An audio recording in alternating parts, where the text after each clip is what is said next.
आप ये जो मैसेज डाल रहे हो ना कि बीजेपी की कार्यकाल में ना तो जवान सेफ है ना ये है। सर मेरी पोस्टिंग 2006 में J&K में थी, कुपवाड़ा में। वहाँ पे बॉर्डर पे एक रूल था, no first fire no more than 11 nm, यानी कि जब तक पाकिस्तान की तरफ से एक भी फायर नहीं आ जाता तुम कोई फायर नहीं करोगे। नो मोर देन 11 mm मतलब वो हमारे ऊपर RPG चलाएं, मोटरार चलाएं, कुछ भी चलाएं, हम 11 mm से ऊपर का राउंड नहीं चला सकते थे वहाँ पे। मेरे हाथ पे ओम गुदा हुआ है। इस ओम के गुदे होने की वजह से मुझे हाथ में रुमाल बांध के ड्यूटी करनी पड़ती थी वहाँ पे।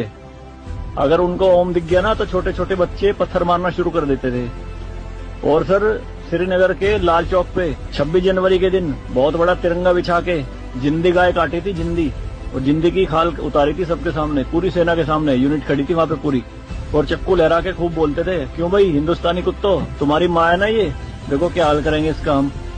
भाई कुछ नहीं उखाड़ सकते थे उनका। क्यों? क्योंकि सेंट्रल में गवर्नमेंट गंडवी थी, नपुंसक गवर्नमेंट थी।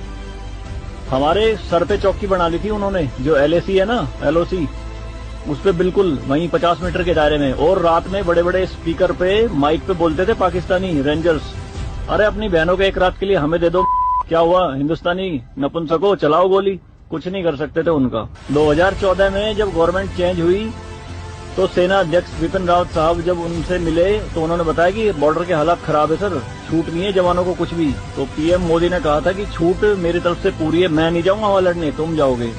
आज की डेट में आप मुझे एक भी चौकी बता दो अगर वहां ढूंढने से मिल जाए। दूरबीन लगा के देखनी पड़ती है पहाड़ों में, वो भी बंकरों में है अंदर, सारी लगा दी उन्होंने तोप उड़ा के।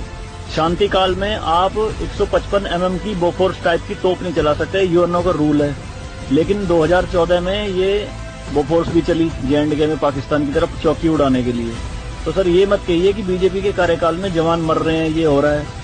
सर सेना के जो हाथ खुले हैं ना वो बीजेपी के कार्यकाल में ही खुले हैं। मैं इसका जीता जागता प्रत्यक्ष आपके सामने बैठा